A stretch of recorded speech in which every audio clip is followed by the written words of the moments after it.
Hey there, Heather. Heather. Jeff Cutter Diamond. Welcome you to another OTP Legends League video. And no, it is not a game of the day because on September 19th there were no games. So practically it's an off day.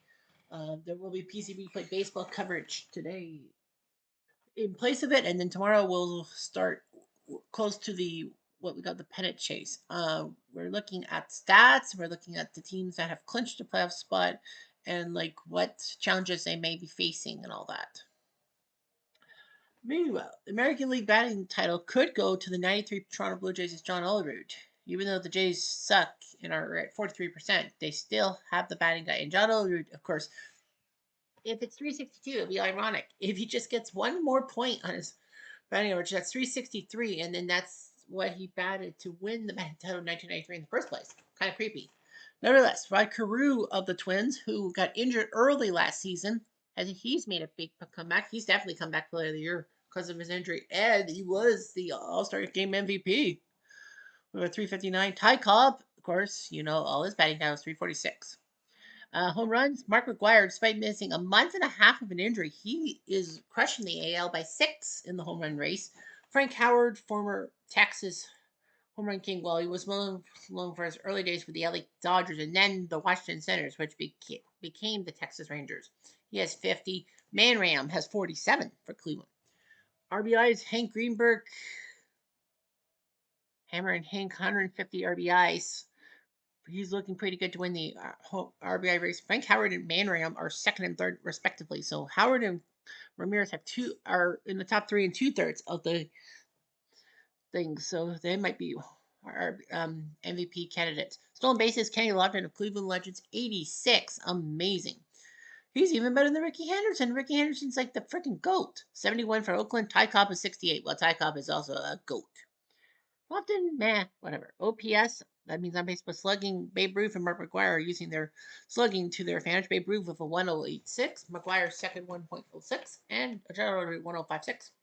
Batters wins both replacements. Tris Speaker an 8.4 for Boston, practically meaning that with him not in the lineup, they suck. Babe Ruth second 7.6, and John Olerud in the 93 Blue Jays 7.3, which is pretty impressive. Hitting streak, Ed Morgan and Ichiro have the longest hitting streak with 23 this year. Earned run average, it looks like Hal Newhouser of the Tigers Legends will take that with a 2.53. Ron Guthrie 2.79 for second. Cliff Lee 2.83 for third. I don't know why they had to have the P for Cliff Lee. Wins, nobody has more than 21 wins. Chief Bender, Ron Guthrie, and Rube Waddell, 21. Strikeouts, Randy Johnson has 283. He is crushing the strikeouts leader. J.R. Richards, second, 221. David Price, 209. But yeah, Randy Johnson, I think he got hurt early in the season too, if I'm not mistaken. No, nope, my fault. He was, oh no, sorry. 22, 14, and 5. Yeah, last year he got hurt. I think he got hurt, yeah.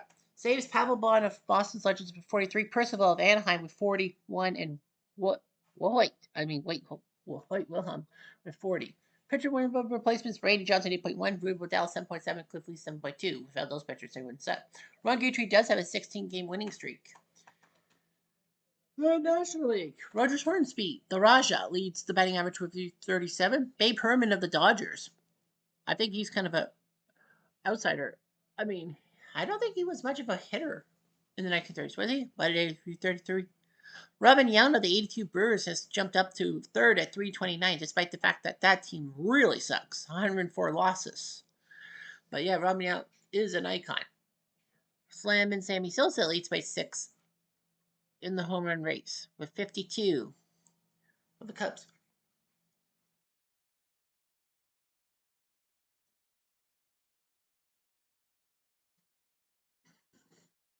Prince Fielder and Eddie Matthews have 46 each.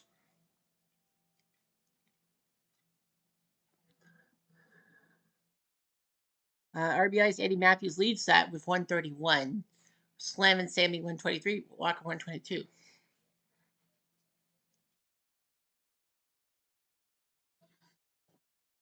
Stolen bases, Johnny Evers 84 for the 1906 Cubs with 84. Lonnie Smith for the 1980 Phillies with 81. Willie Tavares 67.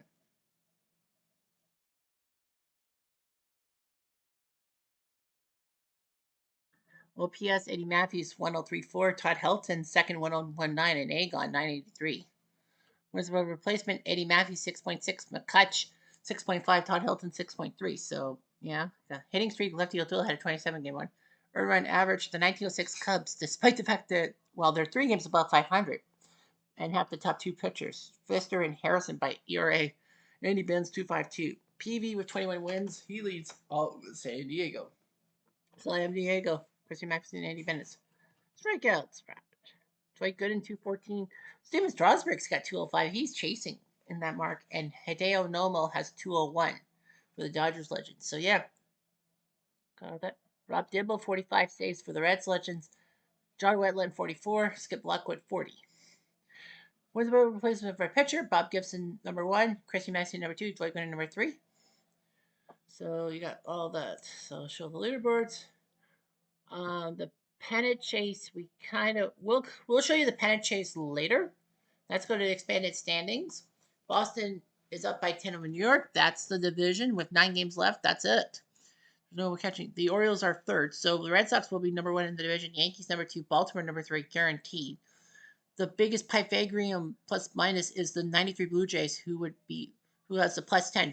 They should be at 56 wins, but they're at 66 wins. Post All-Star game, the Red Sox and Yankees are crushing it. They're the only 2 teams above 500 after the All-Star break. In the AL Central, Kansas City leads Cleveland by 3, the White Sox by 7. It's not over. The White Sox can't even make a run. Well, actually, the Red Sox have won 7 in a row. The Yankees Legends have won 12 in a row. That's amazing. Yeah, it's weird. The Yankees just can't catch the Red Sox because they keep winning too. 4 straight losses by the White Sox Legends. They're falling behind. Pythagorean, the biggest move is Kansas City should be at 102 wins, but they're at 98. Post All-Star break, right now, the White Sox are looking pretty good past the All-Star break. Past Cleveland, the Royals looked very hot, but they've been only 500 since the All-Star break. The AL West, Oakland crushing it. Angels and Mariners are fighting for second in the division. The 2017 Astros are 7 games below 500, but I think they're the highest for a seasonal team. The Pythagorean, there's 2 big ones. The 2017 Astros should be 82 and 71, but they're 73 and 80, so they should be above 500, being a rare seasonal team that should be above 500. Meanwhile, the 2001 Mariners have been the advantage of the Pythagorean.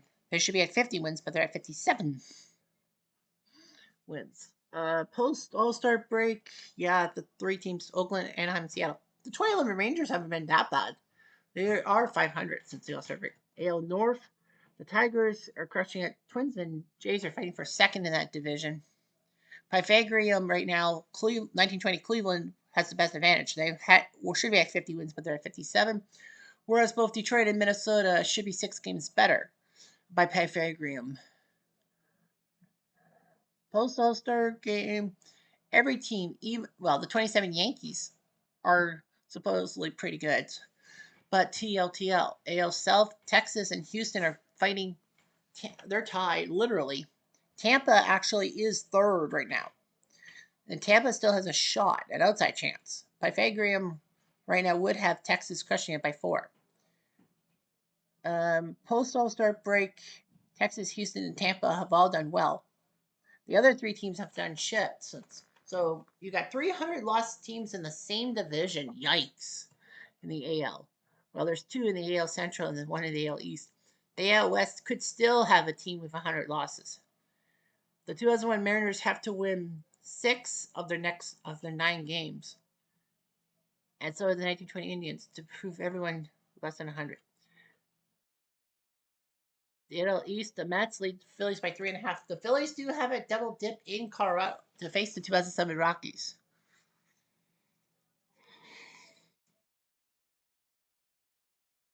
By 3.5. Cardinals are 7 back. I don't think they're going to catch the Mets, but they could catch Philly for second. There's 97 Marlins are at 61 wins. They should be at 53. The Cardinals legends should be coming close to Philly. Remember, the Cardinals were in the South and Atlanta was in the East, but they changed geographical things. 3 straight wins for the Phils. Well, the Phils are crushing it through the All-Star break. 42 wins. In Central, the Reds lead the Pirates by 4. Pirates still have a chance. A slim chance. Pythagorean, Pittsburgh has been really screwed by Pythagorean. They should be at 104 wins, which is pretty much one of the best teams in the NL, but they're at 93. They have just been unlucky. Look at the run differential, 294. Frig. Post All-Star break, Pittsburgh's been the best and all that. That should be second. No major winning streaks. West, San Fran leads LA by 5. They do have a playoff spot, but don't have the division yet. Dodgers are 5 back with 9 to play. Pythagorean, they're all over the place. The 54 Giants should be at 58 wins with Pythagorean. The Dodgers should be ahead of the Giants by Pythagorean, but they don't play that way. How many don't play that? 54 Giants. No big streaks as of right now. 3 teams above 500. The NL North. Montreal leads Colorado by just 1. It would be nice to see Canada get a team in the playoffs. Pythagorean, they've been the most advantageous. This should be at 90 wins, Montreal, and the 55 Dodgers should be at 51.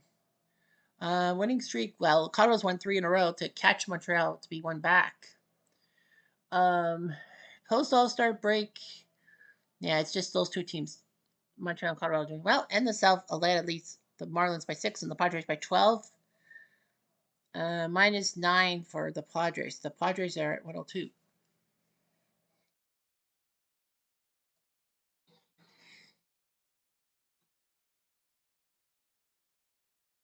Four straight losses for San Diego. They are falling further and further back.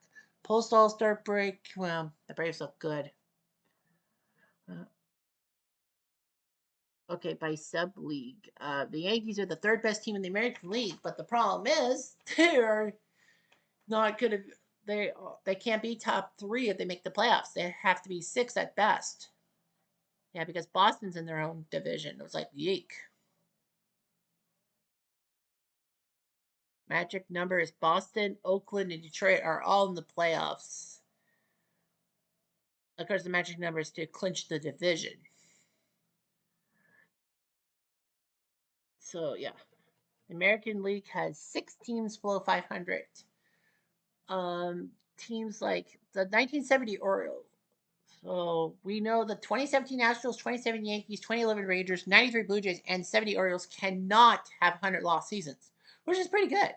The 2017 Astros lead the 2017 Yankees by 4 for the best seasonal mark by an American League team. But because they were the last team to be eliminated in the AL as a seasonal team, the 2017 Astros will face the 1906 Cubs in a special 1-game playoff, and right now I think it's almost all but sure that the 1906 Cubs would host the game because it's best win. That team, the winner gets the 1 seed in the free agent draft, and the loser goes to number 2, which actually screws over the worst AL team in the world. And I think the 2020 Rays will get screwed because all that, and possibly the 2001 Diamondbacks. They did have a 26-game losing streak at one point. The Dodgers, just like the Yankees, 3rd best in their league, but they wouldn't be the 3 seed. They're 2nd in their division to the Giants. The Marlins also have a top 5, but they can't do it because the Braves are in their same division. No National League team has clinched their division yet. The Braves are the closest with the magic number of 4. The 1906 Cubs are 78-75, tied with Arizona. So that's not half bad. We know that the 1906 Cubs, the 1954 Giants, the 60 Pirates, and the 57 Braves cannot be at 100 losses even if they lose all their games. The 1980 Phillies could still. If they win 1 game, they're safe. 100-loss teams don't get penalized as much. All right, time for the wild cards. As of right now, the Red Sox would be the 1 seed. Oakland would be number 2. Detroit number 3. Kansas City and Texas would face each other. Kansas City would have home field because they have more wins. The Yankees would be 6. The loser of Texas, Houston, would be 7. And Cleveland has a 3-game lead for the 8th and final spot. 3 over the Angels, 4 over the White Sox, 4 over the Rays. I don't think the Orioles, Mariners, Jays, and Twins are going to catch. And all that. The Yankees do have a matching number of 2 to make the playoffs as a wild card. They can't win the division, but they can make it as a wild card. They will be the 6th seed because they would probably be the best. Well, they're 5 games above. So the 2nd wild card. In the National League, the Giants would be the 1 seed. Braves number 2, Mets number 3, Reds and Expos have already played a series a few days ago. The Reds would be the 4th seed and host Montreal. Whereas the Dodgers, Marlins, and Phillies would make the playoffs. Dodgers would play the Mets, the Marlins would play the Braves, and the Phillies would play the Giants. Colorado 2.5 back. They've got a good winning streak. San Diego's slipping away, so they're falling. Pittsburgh and St. Louis are also fighting it out. Right. Dodgers have a magic number of 2 to make the playoffs. They could still catch the Giants for the division, like hell they would. So let's take a look at the teams that are in the playoffs and their injury stuff. Oakland, their injured list. Miguel Tejada is sprained ankle. He'll be out for 3 weeks, so he'll be out probably the first round of the playoffs. So at shortstop, they have Bert Campaneris.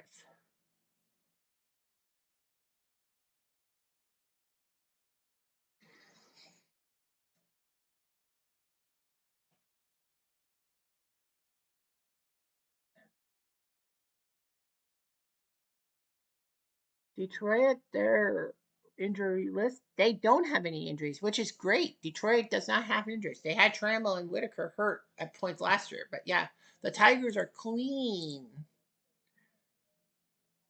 Well, actually, yeah, we'll look at the rotation. Verlander, Scherzer, Bunning, Newhouser, Morris. They all have done pretty well. All the Wizards have at least 14 wins. For Oakland, you got Lefty with 16. You got Waddell and Bender, 2-3 at 21 wins. Blank at 16. Vital Blue came in for a very ineffective Rich Harden. So, yeah, that's a 5 seed. Boston, they have Clemens, Young, Smokey Joe, Wakefield, Lester. Everyone has 17 wins. Every one of them. As an injury list, Dick Drago strained our forearm. He'll be out for a month.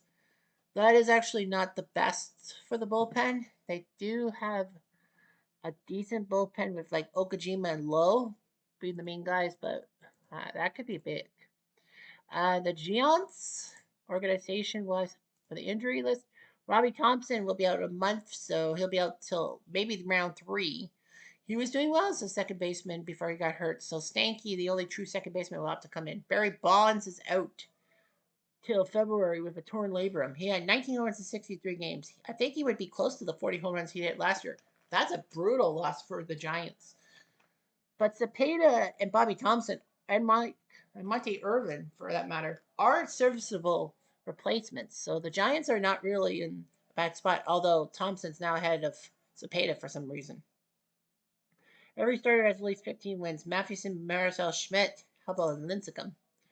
And the Braves, their organization, injury list, Chris Medlin out a pair of weeks for the strained hamstring. They might have a good bullpen. Well, Alejandro Pena, Kerry Littenberg. The rotation, Maddox, Necro, Spawn, Miller, Glavin, everyone's got at least 13 wins. Well, Maddox actually came in late because he was coming off his own injury. So I don't know who the main guy was. I don't know who would make the starts and all that. Who made the list starts? I think Johnny Sane. Yeah, it's 100 innings. I think Sane was the guy. All right, so let's head to the pennant chase. You see everything going on. The Red Sox are definitely in. The Yankees do have a 100% chance of making the playoffs. They do have a match number 2. They do play the Red Sox in the next series, so that's going to be a big one. Boston Yankees. Boston will have to deal. Well, the Yankees have to deal with Lester, Cy Young, and Smokey Joe. They do host the 1917 White Sox and could potentially punch against them. In the Central, Kansas City leads Cleveland by 3, the White Sox by 7. They're expecting the. No, that's the Pythagorean. They're expecting Kansas City to have a 99.9% chance to make the playoffs. Cleveland 93%, and the White Sox 2.6. The season 1 champions. Yankees season 3 champions, if you must know. Kansas City does have to play their little brothers, the 85 Royals. Cleveland has to face the 2017 Astros, who are the best seasonal team around and have a decent pitcher. While the Royals have to face the 2004 Red Sox with their shitty starting pitching. Cleveland will face the 2002 Angels. So the Royals and Cleveland have decent teams, and then they have shit teams to face. The White Sox have to face the Oriole Legends, who are almost all but out, but they can ruin things for the White Sox. They go face the 1920 Indians later. In the West, Oakland's in. The Angels have a 10% chance to make the playoffs as a wild card. They have 9 more games. They have to face the Rays Legends. Yes, they do. They have to face the Rays. They have to face Price, Shields, and Garza, and then face the 84 Tigers.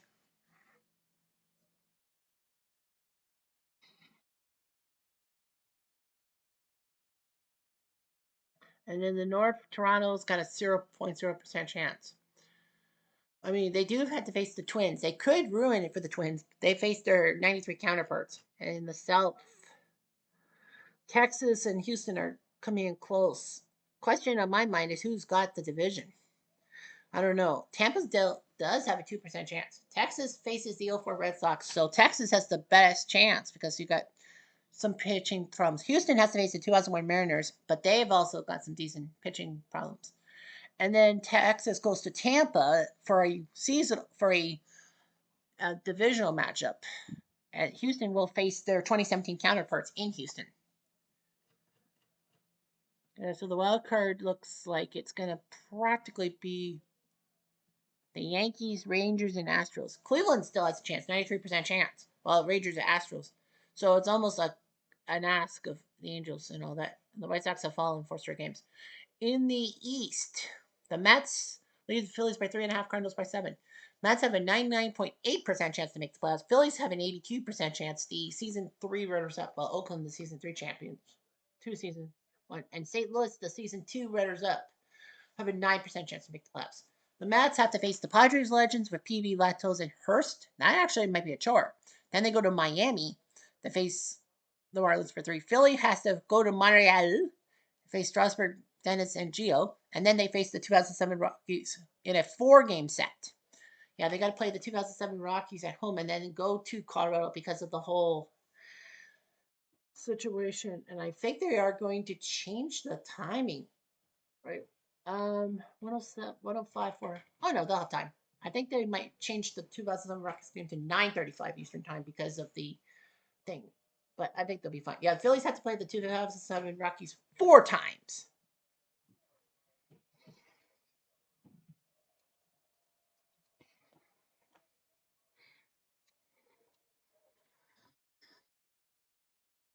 The Reds and Pirates. The Reds 96% chance to make the playoffs. Pittsburgh 8%.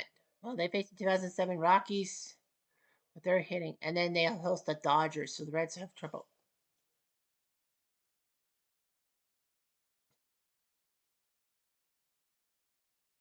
And the Pirates Legends face the 2019 Nationals. I think they'll be okay, and then they got to face the 86 Mets. So I think Pittsburgh's going to be okay. In the West, the Giants lead the Dodgers by 5. Looks like the Dodgers will make the playoffs as a wildcard team. The Giants play their 54 counterparts at Polo Grounds and then host the 82 Brew Crew. So, okay, Dodgers had to face the 55 had to face their 55 counterparts, and then they go to Cincy, which is not easy. Montreal, Colorado. Montreal has a 69% chance to make the playoffs. Nice. They host Philadelphia, and then they go to Atlanta. So Montreal might have a tough schedule. Colorado's first 2 next 2 series, they get the Marlins and the Brewers. So the Rockies don't have an advantage. They have to face their expansion counterparts. The Braves are almost all, but they're 100%. Marlins look like they're 98% chance to make it maybe as a wild card. Braves will face the 97 Marlins first, and then they host the Expos. Whereas the Marlins Legends go to Colorado and then host the Mets. So it looks like, well, Colorado might be the Dodgers, Marlins, and Phillies look like they're going to make the playoffs. San Diego's a 1.3% chance to make the playoffs, but they're kind of ahead of Pittsburgh and St. Louis. So yeah, there's going to be some crazy magic in the air. Anyway, I'm Jeff Diamond at Do.